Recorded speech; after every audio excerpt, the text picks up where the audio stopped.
Welcome to Wise Beyond Bitcoin, where you come for the crypto neo news, education, and opportunities. My name is Lucas. My name is Ryan. And speaking of news and opportunities and education, this is a follow-up on the Luna Terra ecosystem.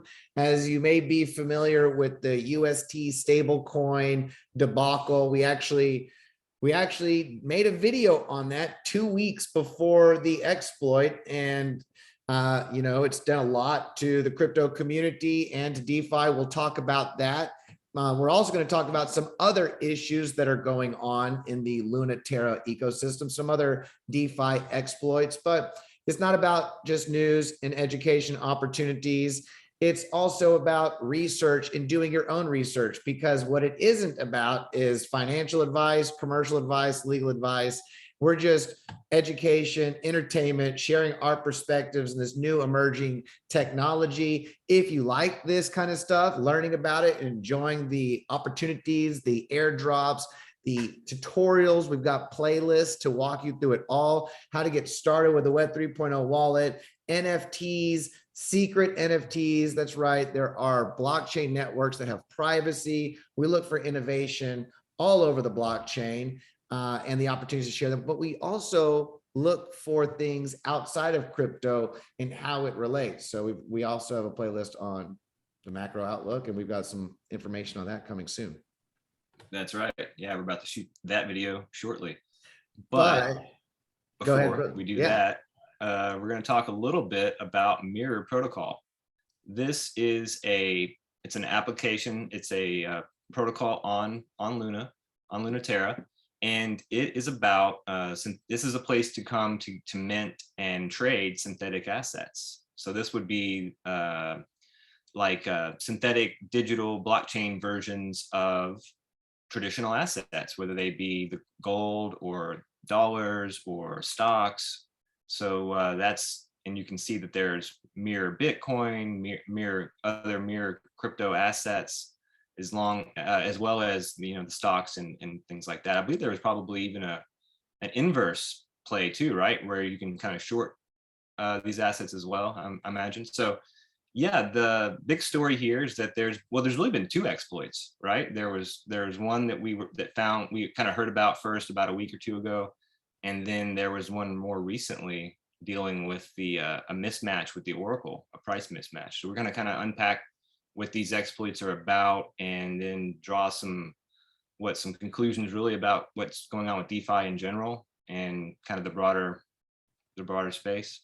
Put it in perspective with DeFi. And what do you think about Luna Terra? We have some perspectives we'll share and let you kind of be the judge. Drop a comment and think, is this something that Luna Terra can survive? Is this something that DeFi can survive? Really, it's not new when we talk about synthetic protocols. We were talking about synthetics, which was an application, a dApp being built on Ethereum a while ago, which no longer exists. And we recently did a video with Omar building a synthetics application on the Bitcoin chain for ultimate security. And he's doing well over there with their limited use on some stable coins and exposure to gold, and their goal to allow for others. But it's the concept of, once you get involved in blockchain and crypto, there's proof of work, there's proof of stake, there's AMMs, you can provide liquidity. There are only so many applications that have yet been built with this new technology.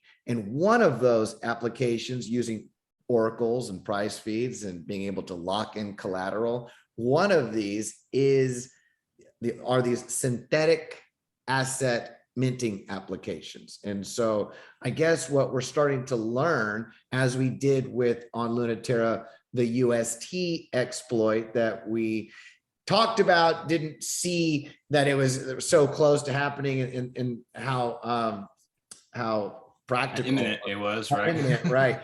But understanding, these protocols that are built, we get to see the flaws and where the problems are, and how can they be patched? What are the points of failure? Can they be fixed? And this is something that we're starting to see. Algorithmic stablecoins, an issue. And here again, when we talk about synthetic assets, it's algorithmically pegged assets. We're really coming into problems with derivative markets on the blockchain in general. And we were talking about this before the video, but we'll mention it again. The question comes to, when you have a derivative that's supposed to peg a price, whether it's on the blockchain or not on the blockchain, to be able to have an under collateralized position or a collateralized position, how can you maintain that liquidity when the price of these assets, when they fluctuate, when they change, when people want to be able to cash out of that price difference on the oracles? Right. So that's something that historically laws have been in place to prevent withdrawals, to be able to limit. And on the blockchain and crypto, we're looking at ecosystems where people can come in and out 24/7 whenever they want to. So without the traditional financial market limitations and capital flow in place, we're starting to learn in blockchain and crypto why some of these techniques and mechanics exist, why these standards are, because that's something else that's not known about, that there are a lot of capital flow management and I would say mechanics, but let's scoot on over, because it's relevant to what you're saying. It's a good segue. Let's talk about the first exploit, and then we can come back to this one. So that's the second. And the first one's right here. Here we go. This is the first one. So you see, it's been about a week, and there's a great thread on Twitter from FatManTara. We'll have links below. But essentially, what he found was there was an exploit that had existed for a long time, and it allowed people to unlock their positions and then basically withdraw their collateral many times more than what they had actually committed to. So for example, the opening point he makes is that it allowed people with roughly about $10,000 in collateral to generate around 4.3 million and withdraw from the protocol. And allegedly this was done over and over and over again. So where a significant amount of money was pulled, but there was so much happening that it really wasn't noticed. And there was some insiders that tipped off our Twitter man, Mr. Fat Man here. Mm-hmm. And he was tipped off about this and did some research, found out, hey, this was actually a problem. And this is essentially what happened is that it was something with the contract, and I'll just read it. The mirror lock contract locks your collateral for 14 days when you short, and it lets you also unlock. It has an unlock function via a list of position IDs, but the contract left something out, this duplicate check. So what happened was people were able to quietly withdraw and unlock their collateral by essentially repeating or copy and pasting these position IDs over and over and over again. And the lack of a duplicate check meant that the attacker could basically withdraw a whole bunch of money from the contract and steal funds. And it was a bug that was eventually patched up, but it was quiet. It wasn't talked about. And, in the meantime, for months, this was left open. So whether or not this was an insider done thing, or whether or not it was just a mistake, an oversight, it's hard to say. But and he goes into some research showing wallets that are involved and kind of speculating, whether or not it was an inside job. So it's worth exploring this on your own. And if you're interested, you can even use the blockchain to look yourself, because this is all public information. The wallet addresses are here, and it's all on the blockchain. So that's one of the beautiful things about public chains, is that you can't do these things without sometime, leaving tracks for somebody to look at. I will also say kudos to FatManTara.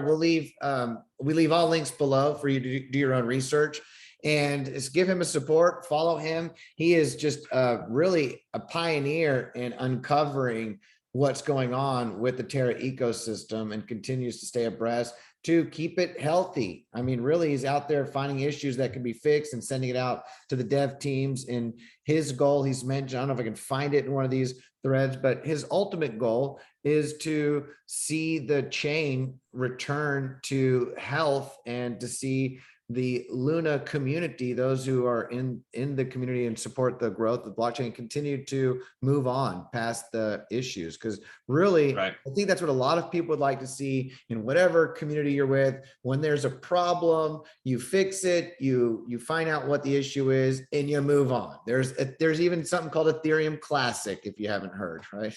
Right. So right, that's true. And now people on Ethereum. So to say it can't happen, I wouldn't be surprised. We'll move to that question later. The future of Luna with all of these issues. Does it have one? Can it have one?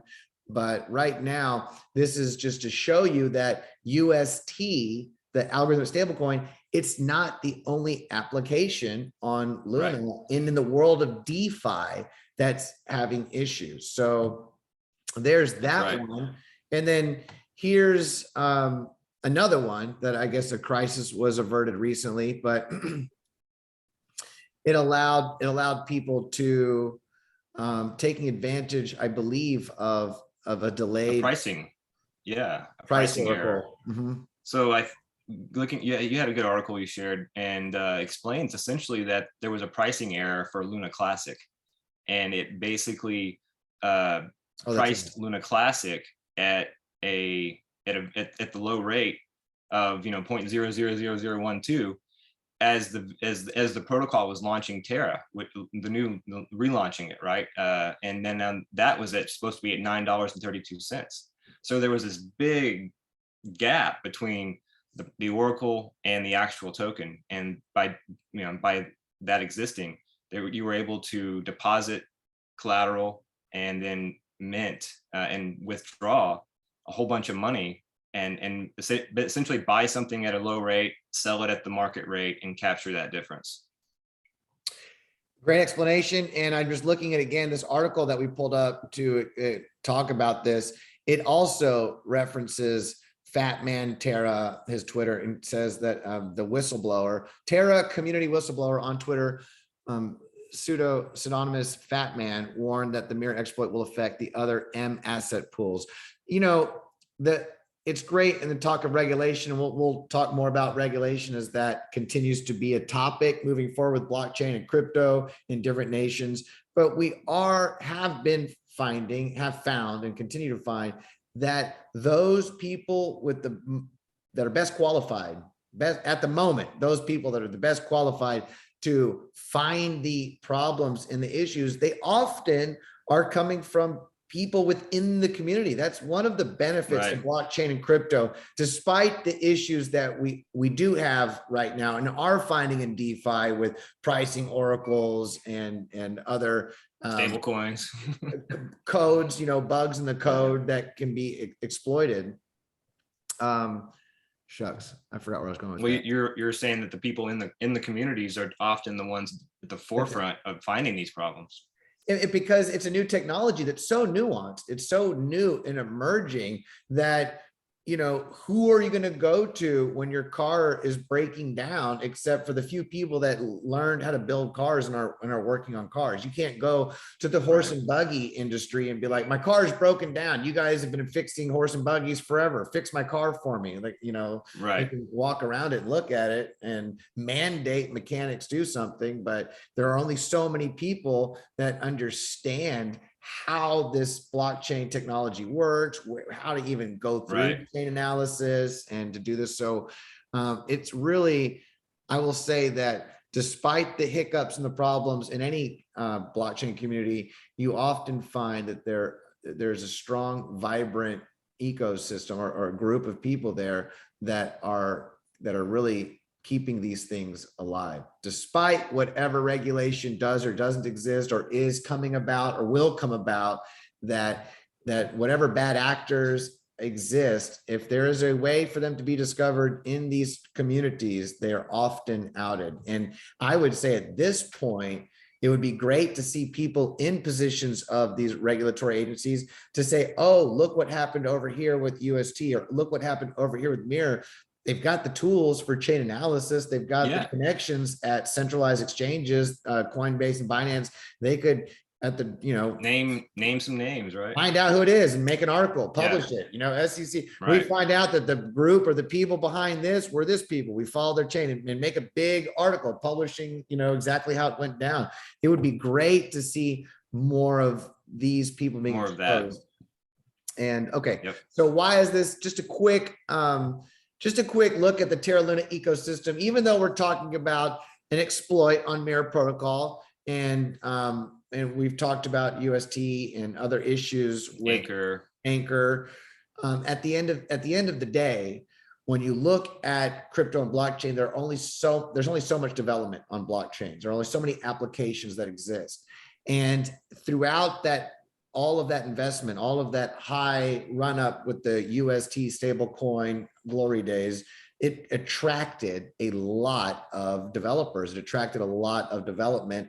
And what you have is, even when you remove UST and even when you remove Anchor and you fix some of the issues with Mirror in the UST ecosystem, you still have a vibrant ecosystem of integrations, of tools, of payments, DEXs, and core applications that can be used for other purposes and to be built on. So I do feel that now, of course, I'm not saying we've hit the bottom. This is not financial advice at all, but I do feel that because of the amount of development that was sponsored and funded through the glory days, the billions of dollars that was brought in by UST, I do feel that there's enough leftover value over time through the bear market with the new funding and with the new access, the new chain, that it'll have humble beginnings, and not to compare it to the prices and to the market cap of old, because it's a completely different ballgame.